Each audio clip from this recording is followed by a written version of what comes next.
大家好，欢迎收看《世界什么都聊》。今天要聊点什么可能跟以往不太一样。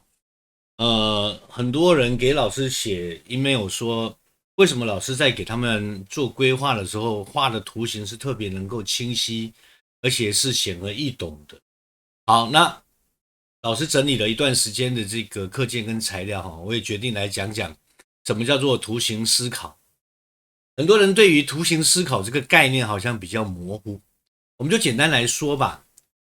最近有个名人叫什么飞来着他在推这个所谓的记忆宫殿的这种方式。那老师也大概了解了一下，其实就跟这个图形思考的方式是很相似的。我们很清楚，我们人的左脑主要记录的是语言、文字等等的，所以我们大部分使用左脑的开发是比较多的。所以以我们现在的教育方式那么右脑它主管什么呢？主管声音、图形那么我们很多人可能对于图形概念的记忆方式可能会来得比较缓慢，而且可能这方面的开发跟理解度也比较弱。其实图形对于人的一些学习方面来讲是特别容易来做记忆的是特别容易做记忆的。我们在栏目开始之前，就在今天课程开始之前，因为后面还有一系列的东西，我们先来看一个动画片好吧？我们先来看一个动画片。儿歌点点，桃太郎。很久很久以前，有一个老爷爷，有一个老奶奶。老爷爷上山砍柴的时候，老奶奶就在河边洗衣服。一天，老奶奶洗呀洗的，忽然看见河上飘来了一个桃子。老奶奶把桃子捞上来一看，呵，挺好的桃子，一定很甜，拿回去给老头子吃吧。他把桃子带回家，放在桌子上，等老爷爷回来。老头子，老头子，今天我在河边洗衣服，飘来了一个桃子，我带回来了，现在吃吧。不料从里面蹦出一个胖娃娃来，老爷爷和老奶奶高兴极了。这孩子是桃子里出来的，就叫他桃太郎吧。桃太郎，桃太郎，吃饭啦！奶奶，我来了。老爷爷老奶奶每天都给桃太郎做糯米团子。桃太郎吃得多，长得快，人也聪明，特别是力气越来越大。奶奶，我已经长大了。听说鬼怪岛上有鬼怪，专门害人抢东西，我要去打跑他们。这怎么行啊？你太小了，打不过他们的。打得过，打得过。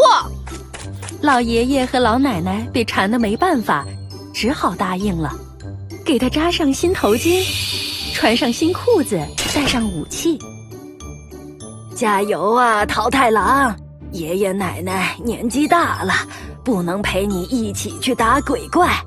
当你没有力量时，就拿颗团子来吃吧。桃太郎举起一面旗子，上面写着“桃太郎”，神气地出发了。桃太郎出了村，迎面来了一只狗。桃太郎，桃太郎，你一个人上哪儿去啊？上鬼怪岛去打败鬼怪。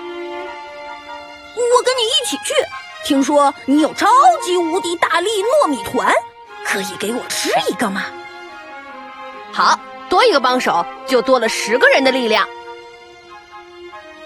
桃太郎从口袋里拿出一个糯米团子给他吃，狗跟着桃太郎走了。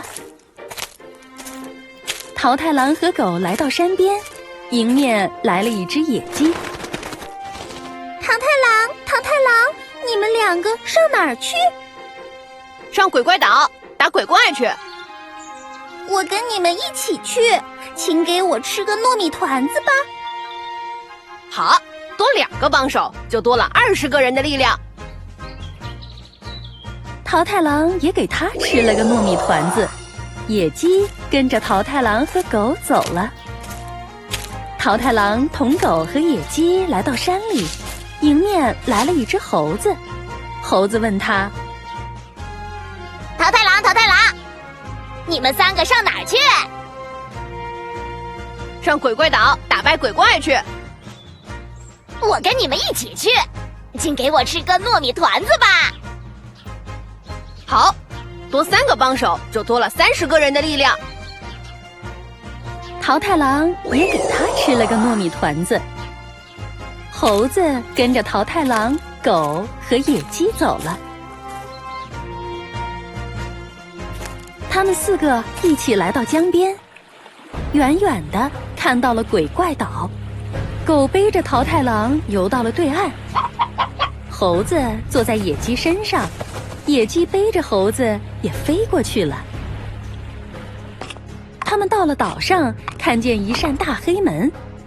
猴子走过去敲门。我是桃太郎，来收拾你们了。你们竟敢来我这惹事儿！桃太郎没有说话，狠狠地看了鬼怪一眼，让你瞧瞧我的厉害！他冲上前，用力给了鬼怪一下。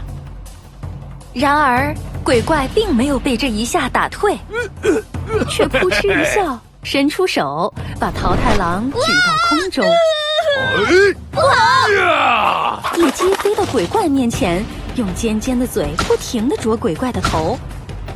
猴子倒挂在鬼怪的手臂上，小狗抄起一颗糯米团子扔向桃太郎。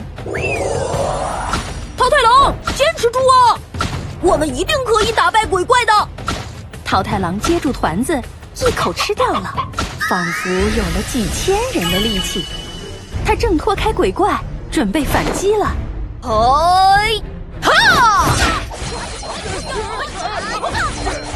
桃太郎和他的伙伴们将鬼怪打倒，鬼怪的眼泪像雨点一样流下来，连忙举手投降了。饶命吧！我们今后绝不做坏事了，所有的金银财宝全都送给你们。只要你们不做坏事，我就放了你们。桃太郎把鬼怪们抢走的东西装上车，由狗、猴子、野鸡拉回家，把金银财宝都分给了周围的邻居。从此跟爷爷奶奶幸福的生活在一起。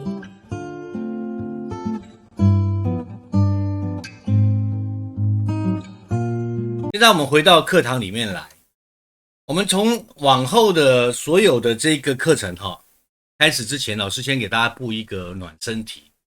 大家可以看到整个动画片里面的整个故事流程，老师用最简单的图形方式来做了一个演示然后来帮助大家能够快速的理清整个关系的这个图鉴。首先我们来看一下我们先从人物开始，这个老奶奶跟这个老爷爷那么老奶奶在洗衣服的时候，这个河流，这是一个场所这是一个场景，那么顺流而下了一颗桃子，对吧 ？OK， 那么人物就出现了。老奶奶把这个桃子拿回家，那么老奶奶在家里面 ，OK， 那么桃子诞生了，她准备要切开桃子吃的时候，这个桃子诞生了一个什么桃太郎，对吧？好，那老爷爷这时候也在家好，那么老奶奶平时就给桃太郎做糯米团，对吧 ？OK， 他们在路上。桃太郎把这个糯米团送给了狗、猴子还有山鸡，那他们就一起去驱鬼了然后到了这个恶魔岛，对吧？很简单的一个故事情节的图形解释。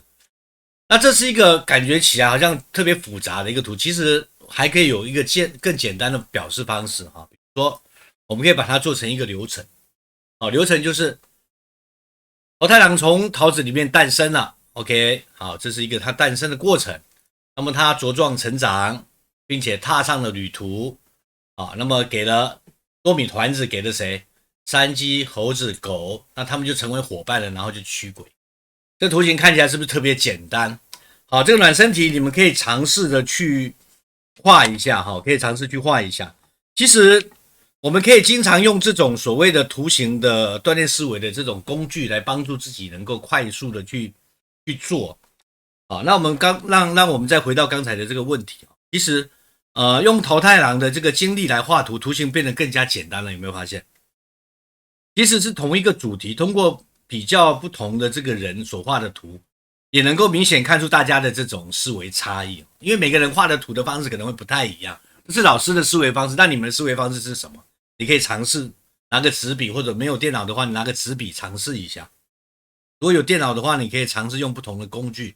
现在的很多工具都有类似这样的思维导图方式可以画，像我们正常使用的 Microsoft 的这个 Word 也可以用这样的方式来画，还有 PPT、PowerPoint 也可以拿来画，很多工具都可以来画了。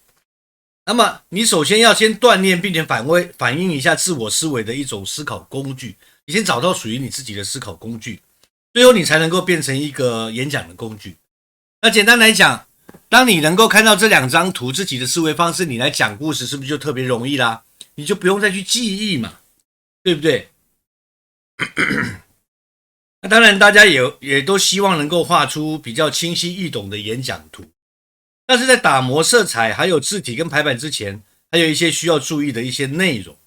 所以你首先要先注意哈，我在画图的时候到底有没有理解这个内容，这个是特别重要的。那么我对要画的这个对象的理解是不是到位了，这个也比较关键。我们必须深化的去对图解的对象进行理解，而不是去钻研那些花里胡哨的表现技巧。如果是在理解的这个基础上面画的图，就很容易向他人解释清楚，即使外观并不精美，我觉得也不太容易会受到太大的影响。在这一点上面，图解跟语言学比较相似的。大家都知道哈，用英语去沟通比学英语更重要。其实图形也一样，比起学习图形的表现技巧的形式主义，用图形传达信息的内容主义还是比较重要的。我觉得这个比较重要。那么可能你会问我说，老师为什么文字不行啊？其实我认为我不赞成说通过语言跟文章无法理解内容这种极端的说法。其实语言跟文章也是可以理解内容的一种工具，可能表现形式比较不太一样吧。那么尽管如此，我们还是坚持画图吧。这个老师的习惯是这样，至于你们我是不清楚。那坚持画图的这个到底有什么意义啊？其实文章是由单词的组成而构成的，那么与之相对的话，图形跟这个元素的构成的方式可能大家还不太理解。